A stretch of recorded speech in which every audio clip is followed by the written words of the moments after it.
하도록 하겠습니다. 율법은 아주 중요한 절입니다. 장차 올 좋은 일의 그림자일 뿐이요 참 형상이 아니므로 해마다 늘 드리는 같은 제사로는 나아오는 자들을 언제나 온전하게 할 수 없느니라. 그렇지 아니하면 섬기는 자들이 단번에 정결하게 되어 다시 죄를 깨닫는 일이 없으리니 어찌 제사 드리는 일을 그치지 아니하였으리요. 그러나 이 제사들에는 해마다 죄를 기억하게 하는 것이 있나니 이는 황소와 염소의 피가 능히 죄를 없이 하지 못함이라. 이렇게 반복적으로 제사를 드렸다는 얘기입니다.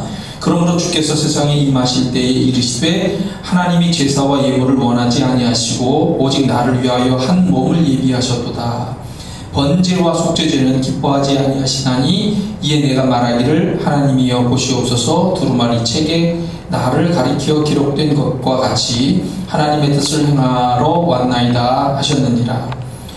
위에 말씀하시기를 주께서는 제사와 예물과 번제와 속죄제는 원하지도 아니하고 기뻐하지도 아니하신다 하셨고 이는 다 율법을 따라 드리는 것이라. 그 후에 말씀하시기를 보시옵소서 내가 하나님의 뜻을 행하러 왔나이다 하셨으니 그 첫째 것을 폐하심은 둘째 것을 세우려 하심이라.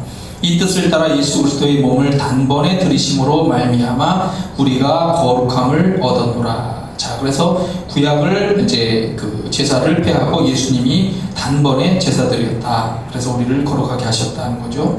제사장마다 매일 서서 섬기며 자주 같은 제사를 드리되 이 제사는 언제나 죄를 없게 하지 못하거니와 오직 그리스도는 죄를 위하여 한 영원한 제사를 드리시고 하나님 우편에 앉으사 그 후에 자기 원수들을 자기 발등상이 되게 하실 때까지 기다리시나니 그가 거룩하게 된 자들을 한 번의 제사로 영원히 온전하게 하셨느니라. 또한 성령이 우리에게 증언하시되 주께서 이르시되 그날 후로는 그들과 맺을 언약이 이것이라 하시고 내 법을 그들의 마음에 두고 그들의 생각에 기록하리라 하신 후에 또 그들의 죄와 그들의 불법을 내가 다시 기억하지 아니하리라 하셨으니 이것들을 사하셨은즉 다시 죄를 위하여 제사 드릴 것이 없느니라. 자, 19절부터 25절까지 같이 읽겠습니다. 그러므로 형제들아 우리가 예수의 피를 힘입어 성소에 들어갈 담력을 얻었나니 그 길은 우리를 위하여 휘장 가운데로 열어놓으신 새로운 살 길이요 휘장은 곧 그의 육체니라. 또 하나님의 집 다스리는 큰 제사장이 계심에 우리가 마음의 뿌림을 받아 악한 양심으로부터 벗어나고 몸은 맑은 물로 씻음을 받았으니 참 마음과 온전한 믿음으로 하나님께 나아가자. 또 약속하신 이는 미쁘시니 우리가 믿는 도리의 소망을 움직이지 말며 굳게 잡고 서로 돌아보아 사랑과 선행을 격려하며 모이기를 피하는 어떤 사람들의 습관과 같이 하지 말고 오직 권하여 그날이 가까움을 볼수록 더욱 그리하자. 아멘. 자, 핵심적인 것들은 이제 그 율법적인 거 연결해서 복음을 이야기를 하고 있고요. 서로 돌아보아 사랑과 선행을 격려하라 라고 하는 제목으로 오늘 말씀을 드리도록 하겠습니다. 뒷부분에 중요한 말이기 때문에. 자, 히브리서 9장. 그리고 이제 앞에서부터 계속해서 예수님이 얼마나 우월하신 분이냐. 그래서 천사보다, 모세보다, 그리고 다른 제사장들보다 우월하신 분이다 라고 하는 그런 이야기를 계속했고요. 예수님이 한 번, 이렇게 단번에 몸을 들여서 이렇게 우리를 구속하셨다는 것에 지금 초점을 맞추고 계속 율법과 복음을 설명을 하고 있었던 겁니다. 그리고 특히 9장에서는 구약의 율법적인 예법, 제사를 드릴 때 어떤 것들이 있었느냐, 성소에 무엇이 있었느냐, 그리고 지성소에 무엇이 있었느냐 라고 하는 이런 이야기들까지 하면서 이렇게 설명을 했습니다. 자, 그래서 구약에 있는 이런 것들을 왜 설명했느냐 하면서 오늘 말씀으로 연결이 되는데 오늘 말씀 사이에 왜냐하면 이라는 말이 빠져 있어요. 이런 거를 설명을 했는데 왜냐하면 이것 때문이다 라고 이제 얘기를 하려고 하는 거죠. 특히 구약적인 것들은 이 신약적인 복음적인 것의 그림자고 참 형상이 아니다 라고 이렇게 얘기를 하고 있는 거예요. 참 좋은 일의 그림자다. 이게 이제 복음 예수 그리스도와 연관된 이야기를 하고 있는 겁니다. 그럼 장차 올 좋은 일이라고 하는 것, 즉 복음적인 것이라고 하는 것이 무엇이냐? 불완전한 구약의 율법을 성취하신 예수 그리스도를 통한 새 언약이 주어졌다는 것, 예수 그리스도의 보배로운 피와 희생을 통한 단번의 제사가 있었다는 것, 대제사장으로서의 예수 그리스도의 온전한 속죄가 완성되어졌다는 것, 그리고 이 땅에 있는 지상 성소만이 아니라, 지상 성소는 하늘의 그림자잖아요. 그래서 완전한 하늘나라의 예루살렘 성소가 있다라고 하는 것을 이야기하고 있고요. 하나님이 인정하시는 온전한 의로, 율법적인 것으로 외적인 정결을 해주시는 것뿐만 아니라 예수 그리스도의 피로 인한 내적인 정결까지 완전한 의로움을 주신다. 또 하나님과의 관계에서 완전한 화목, 평화의 관계가 이루어졌다. 하나님이 주시는 영원한 생명과 복이 있다. 이런 것들이 담겨 있는 것이 복음적인 거고 장차 올 것이다 라고 이렇게 우리가 말할 수가 있습니다. 특별히 율법에서는 희생제사가 7월달인데 매년 속죄일입니다. 그날이. 다른 때도 이제 또 하나님 앞에 속죄를 하는 것이지만 대표적인 강조되는 것이 이제 그 7월에 있는 속죄일인데, 이 속죄일날 반복적으로 희생제사를 드리면서 죄를 씻는 일을 대제사장이 하는 거예요. 그것은 반복적으로 드린다는 것은 그 사실 자체가 불완전하다는 거예요. 한계를 가지고 있다는 거죠. 한계성. 특히 황소와 염소의 피, 이 피로 드리게 되는데, 이거는 이제 외적인 그런 그 죄는 깨끗하게 할 수 있지만 내적인 문제까지 해결할 수 있는 그런 그거를 갖고 있지 못하다. 한계를 가지고 있다. 구약에 5대 제사가 있습니다. 번제, 속죄제, 속건제, 화목제, 소제. 자, 번제라고 하는 것은 태우는 거예요. 온전히 태워. 이게 이제 충성의 의미, 헌신의 의미입니다. 그래서 하나님 앞에 제물을 다 태워버려요. 드리는 제물을 다 태워버리는 거죠. 그리고 내가 어떤 인간에게 잘못을 저질렀어요. 그러면 그 인간 때문에 내가 죄를 속죄를 하는 것을 속죄죄라고 얘기를 하는 것이고, 내가 하나님 앞에 잘못을 저질렀어요. 그것은 속건제라고 해서 하나님께 지은 죄를 속해달라라고 이렇게 드리고, 화목제 같이 드리죠.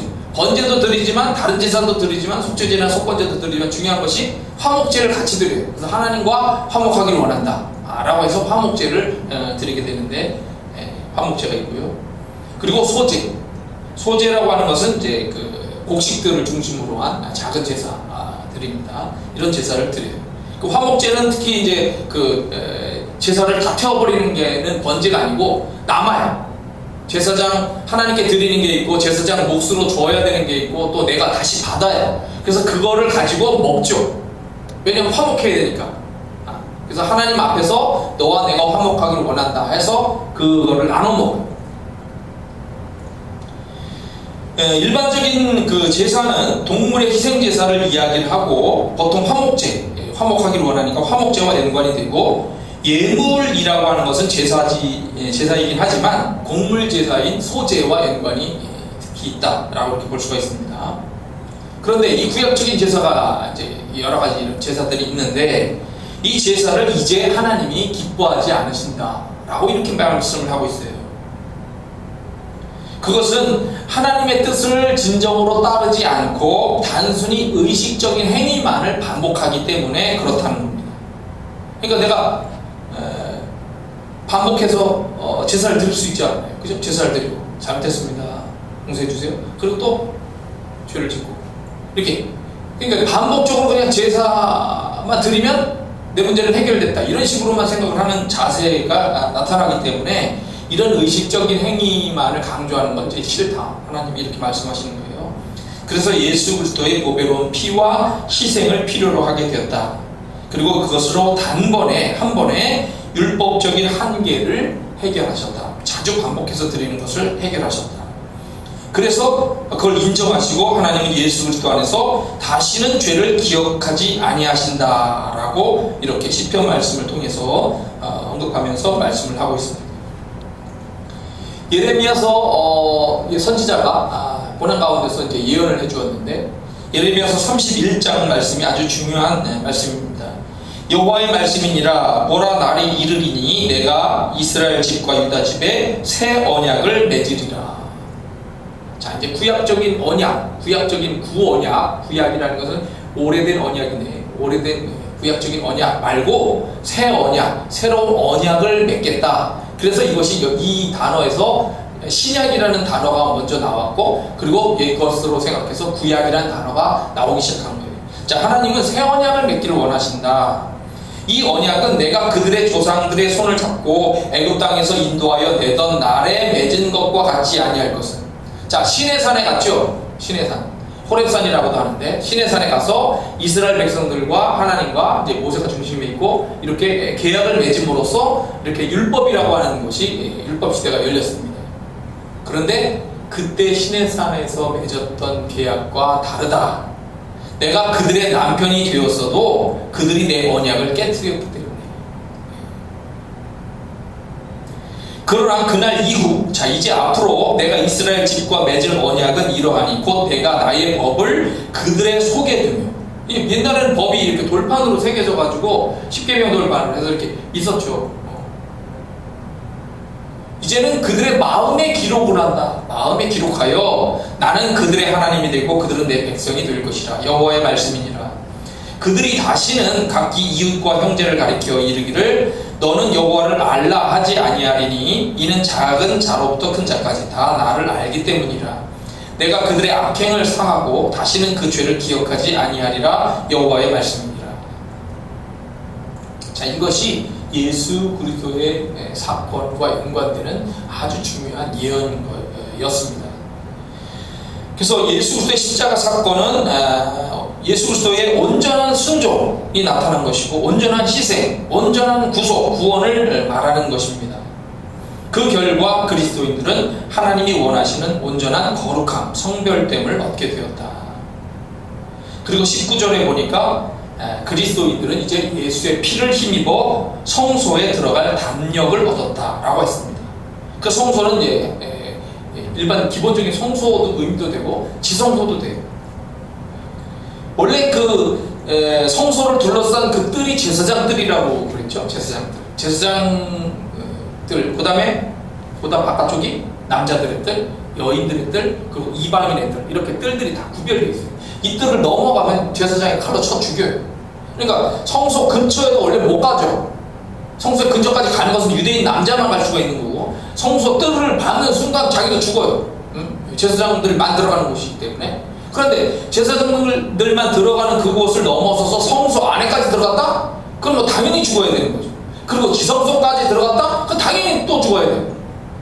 그런데 이렇게 많은 담을 거쳐서 하나님을 만나기가 어려운 단계로 되어 있는데, 그런 것들이 딱 휘장이 찢어지면서 이렇게 열리게 된 거예요. 내가 바로 하나님께로 직진으로 들어가 버릴 수가 있어요. 여기서 담력이라고 하는 것은 숨김없이라는 뜻입니다. 먼저 숨김없이, 내가 숨김없이 하나님 앞에 갈 수가 있어요. 자신 있게 갈 수가 있어요. 확신을 가지고 갈 수 있어요. 담대하게 갈 수 있어요. 두려움 없이 갈 수가 있어요. 옛날은 두렵죠. 왜냐하면 내가 함부로 그 뜰을 침범하면 안 되니까, 영역이라고 하는 거. 그리고 제사를 드릴 때도 잘못하면 죽잖아요. 옛날에 율법적 시대에서 그렇게 죽임이 있었기 때문에 제사 드리는 것이 별로를 떨면서 하는 그런 긴장감이 있었단 말이에요. 그런데 이제는 두려움 없이 대제사장만 들어갈 수 있는 그 지성소 안에 하나님과의 만남의 자리까지 우리가 예수 그리스도를 힘입어서 들어갈 수가 있었다. 제사장도 대제사장 같은 경우에도 1년에 한 번 지성소에 딱 들어가는데, 그때도 이 방울 달고 끈 묶고 그렇게 들어갔어요. 왜냐하면 이게 딸랑딸랑 하면 살아있는 거고, 딸랑딸랑이 없으면 죽는 거기 때문에, 그래서 이 줄을 묶고 가는 거는 발에다가 시신을 끄집어내야 되니까. 그렇게 무섭게 하나님과의 만남이 어렵고 힘들고 두려운 그런 상황이었는데, 이런 것들이 다 깨진 거예요. 예수님은 휘장이 자신의 몸을 찢어버리심으로써 하나님과의 관계를 확 열어놓으셨다는 거예요. 22절 보면 그리스도인들은 그리스도의 피를 통해서 내적인 정결을 얻었다. 맑은 물인 세례를 통해서 깨끗해진 참 마음과 온전한 믿음으로 하나님께 나아갈 수가 있게 되었다. 하나님과의 관계가 확 이렇게 열리게 되었다 라고 이렇게 표현하고 있습니다. 얼마 전이죠? 말씀 속에서 요셉에 대한 얘기를 한번 드린 적이 있었죠. 자, 요셉이 감옥에 있었어요. 바로 왕이 꿈 문제 때문에 사람들을 불러서 해결을 못하자 꿈을 해석한 이 요셉을 불렀죠. 그래가지고 급히 요셉을 그 바로 왕 앞으로 데려가는데 그냥 데려갈 수가 있나요?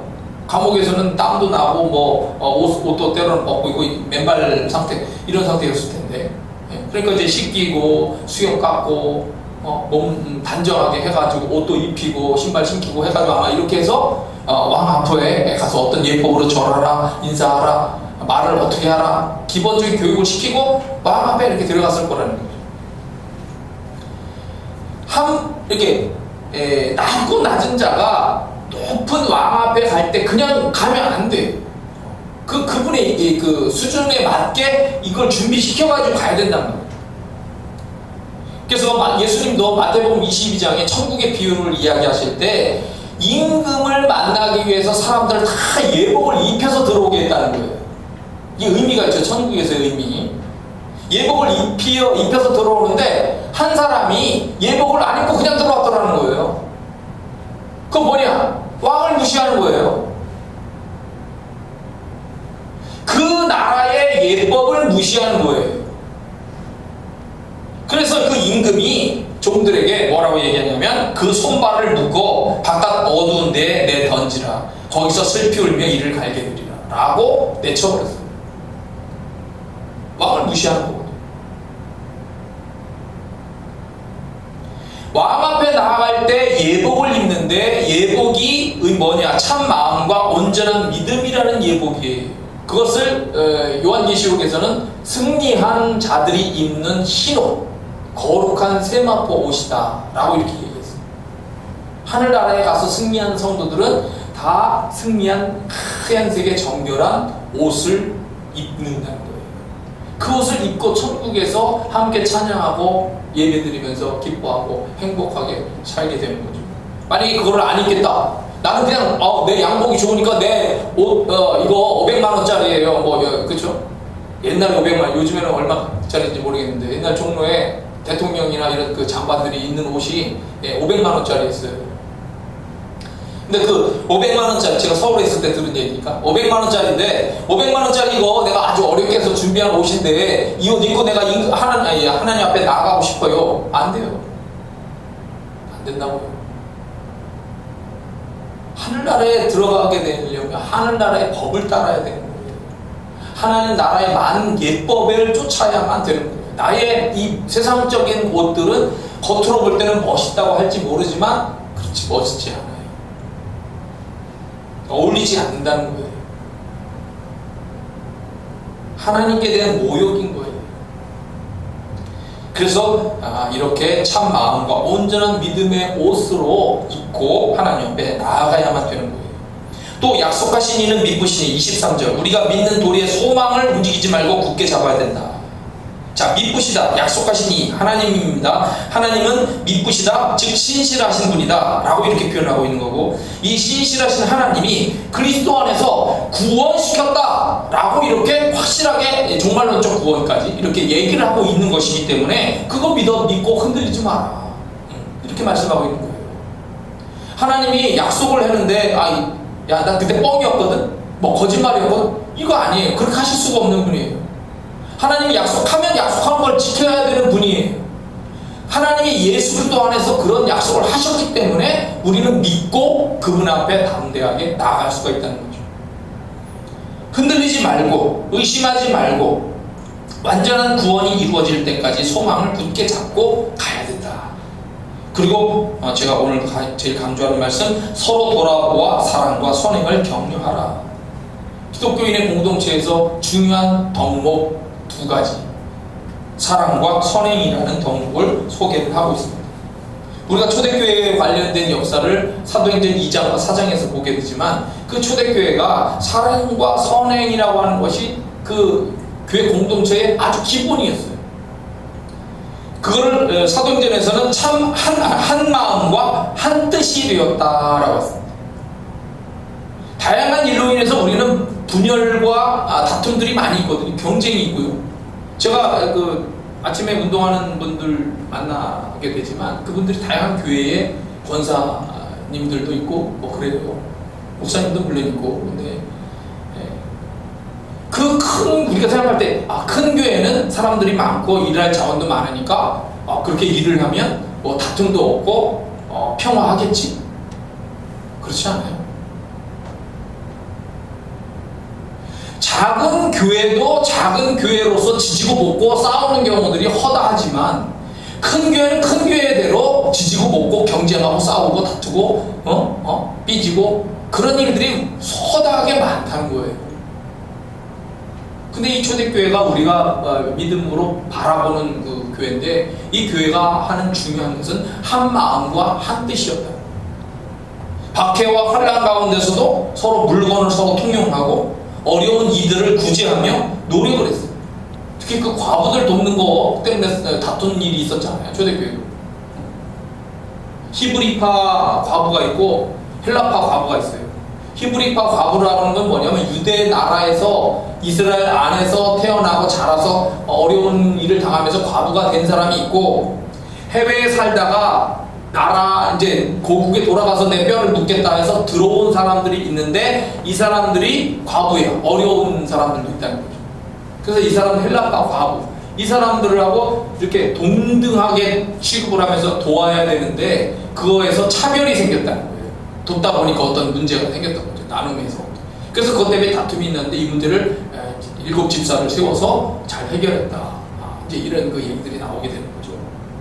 근데 여하튼 이 사람들이 물건을 통용하고 어려운 사람들을 구제하고 노력을 하면서 그래서 예루살렘에 또 그 이후에도 기근이 생겼을 때 사도 바울이 각지로 돌아다니면서 선교를 할 때 그 각 교회로부터 연보를 받았어요.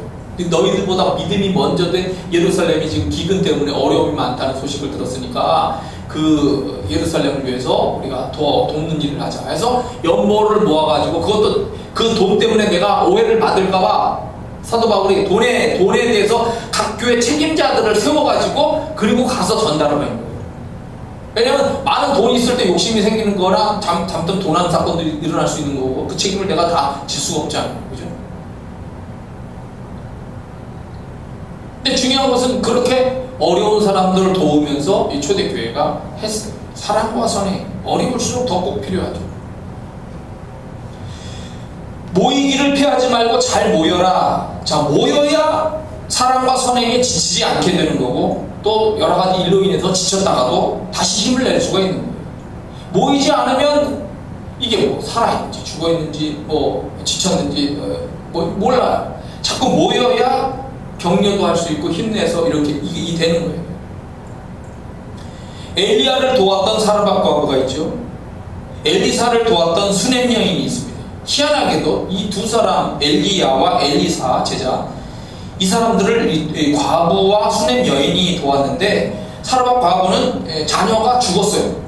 죽었다가 이걸 살렸고 엘리야가 수넴 여인은 아예 자녀가 없었는데 자녀를 낳게끔 기도해서 자녀를 낳았는데 이 자녀가 자랐다가 또 죽었어요. 죽었는데 이걸 또 살려요. 엘리사가.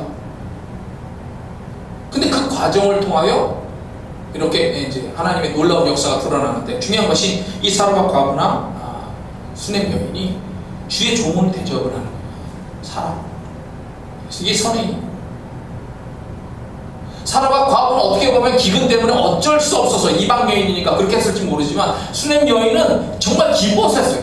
엘리사님 제발 오셔서 저희 집에 자리를 마련했으니까 방에 쓰시고 편안하게 쉬셨다가 가세요. 그렇게 해서 이 정성 때문에 감동을 받아가지고 아이도 낳게 하고 그 죽은 아이도 다시 살리고 또 이렇게. 베드로는 도르가라고 하는 다비다라고도 하는데요. 그 과부를 살렸죠. 왜? 이 다비다라고 하는 도르가라는 이 할머니가 사랑과 구제로서 그런 사람들을 도와줬다는 거예요. 그래서 그 감동받은 사람들이 제발 이 사람 죽으면 안 됩니다. 다시 살려주세요. 그래서 베드로가 간절히 기도해서 그 영혼이 돌아왔어요. 사도 바울을 도왔던 빌립보의 루디아라고 하는 여인도 있습니다. 하나님은 이렇게 특별히 이렇게 도와서 이 사도 바울을 도울 수 있도록 그리고 그 빌립보 교회가 성장할 수 있도록 그렇게 루디아를 감동시켰습니다. 고넬료 백부장이 칭찬받았죠. 왜? 내 기도가 그리고 내 구제가 하늘에 상달되었다. 얼마나 중심으로 기도를 했고 얼마나 중심으로 그렇게 사랑을 베풀면서 구제를 했는지 선행을 했는지 그것이 하나님 앞에 상달되어져서 천사가 와서 이야기를 해주고 베드로를 불러라. 그래서 베드로를 불러가지고 그 교회 그 가정이 다 구원받는 이런 역사들도 일어나게 됐습니다. 우리나라 학생이 미국으로 건너가가지고 열심히 공부해서 고등학교를 수석으로 졸업을 하고 명문대학교 의과대학에 입학시험 쳤는데 떨어졌답니다. 떨어졌대요. 이해가 안 됐어요, 이 부모가. 그래서 그 학교를 찾아갔대요. 제 자식이 무슨 잘못이 있었나요? 아니요, 잘못한 건 없습니다. 성적이 좀 나빴습니까? 아닙니다. 성적 아주 제일 좋았습니다. 그런데 왜 우리 아이가 불합격이 됐나요? 불합격이 됐나요? 근데 그 당국자가, 대학 당국자가 이렇게 얘기를 하더랍니다. 저희 이 의과대학은 병든 사람을 고치는 의사를 양성하는 곳입니다. 더구나 외과는 수술이 위주이고 언제나 수혈할 피가 부족해서 안타까워하는 곳입니다. 그런데 아드님은 지금까지 단 한 번도 헌혈을 하지 않으셨더군요. 그런 사람이 어떻게 외과 의사가 될 수가 있습니까?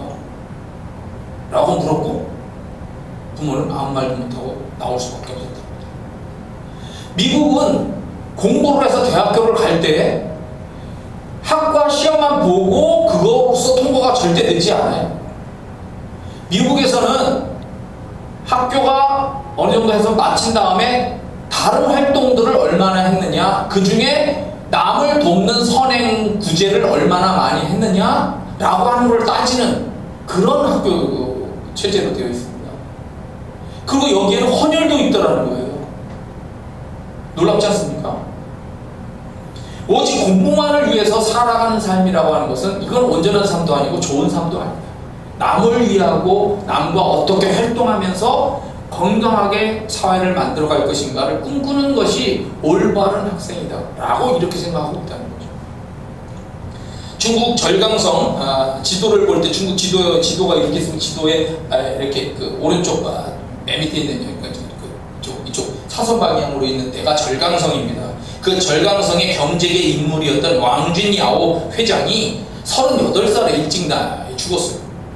얼마 남겼냐면 부인한테 380억 원 남겼답니다. 그런데 이 부인이 남편을 모시고 다니던 운전기사와 재혼을 했답니다. 근데 그 운전기사가 행복에 겨워서 이런 말을 했대요. 전에 난 내 자신이 왕 회장님을 위해서 일한다고 생각했지만 이제서야 왕 회장님이 나를 위해서 열심히 일하고 살았다는 걸 알게 됐습니다. 돈을 많이 벌려고 애를 쓰고 막 노력을 했지만 어느 순간 갑자기 죽었어요. 죽을 수 있잖아요. 심장마비가 와서 교통사고. 그러니까 그거 잘 활용하여 사랑을 베풀고 선행을 해야 된다. 감동받은 그 영상 중에 하나가 서커스단에서 그 아주 학대를 받아가지고 다 죽어가는 새끼 호랑이가 이렇게 그 관리자들한테 넘어온 거예요. 여러 가지 상황을 보면 죽을 수밖에 없는 그 호랑이였어요. 정말 불쌍하죠. 뭐 물린 자리도 있고 그냥 털은 다 뽑히고 그다음에 몸무게도 아주 그 작고 극심한 피부병에 그냥 막 털도 그냥 호랑이처럼 보이지가 않아요. 그냥 개, 다 죽어가는 개새끼처럼 보일 정도의 그런 그 호랑이 새끼였어요. 근데 이거를 사랑으로 치유를 하고 약을 먹이고 막 해가지고 했더니 시간이 지나니까 결국 그 죽을 것 같던 호랑이가 건강하게 살아나가지고 아주 훌륭한 호랑이로 바뀌더라는 거예요. 생명을 살리는 것, 그게 바로 사랑을 실천하는 것이다. 제가 작년쯤에 들었던 예화 하나 하고 얼른 마치도록 하겠습니다. 사람들이 좋아하는 여인이 있었는데 이 여인은 아주 맑은 여인이었어요. 얼굴 표정에 이게 맑은 표정을 항상 갖고 있었는데 이 여인이 10살 때 고아가 됐어요.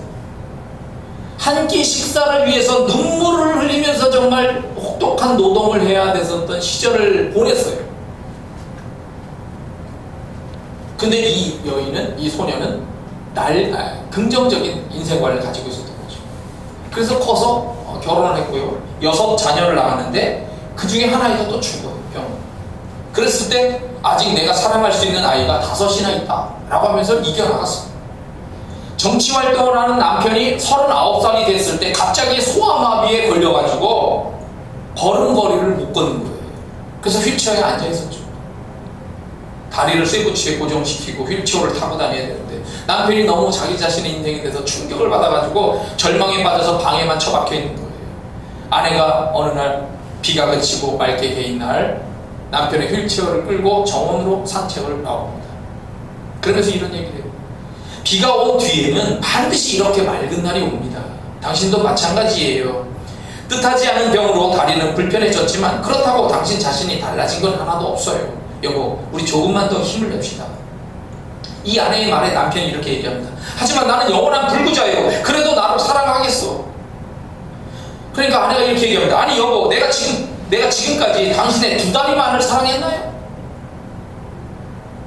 난 당신을 다 사랑해요 라고 얘기를 할 때 남편이 용기를 얻었고 남편이 다시 일어나서 정치에 열심히 하면서 결국 미국 대통령이 됐어요.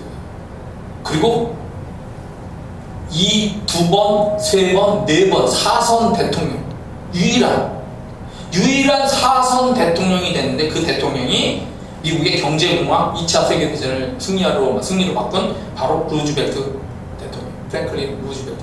그리고 그 부인이 바로 엘리너 루즈벨트.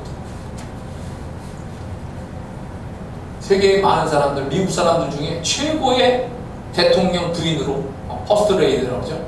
대통령 영부인으로 사랑받는 여인이 바로 이 엘리너. 이재원의 사랑하거든 이라는 시 짧기 때문에 읽고 마칩니다. 울적한 날에도 꽃 피어 있듯 사랑하라. 눈물 나는 날에도 꽃 피어 있듯 사랑하라. 웃음이 있는 날에도 꽃 피어 있듯 사랑하라. 그러기에 사랑하는 것이다. 기도하겠습니다. 서로 보아 사랑과 선행을 경계하며 우리가 하나님의 나라를 향하여 잘 달려가게 하여 주옵소서.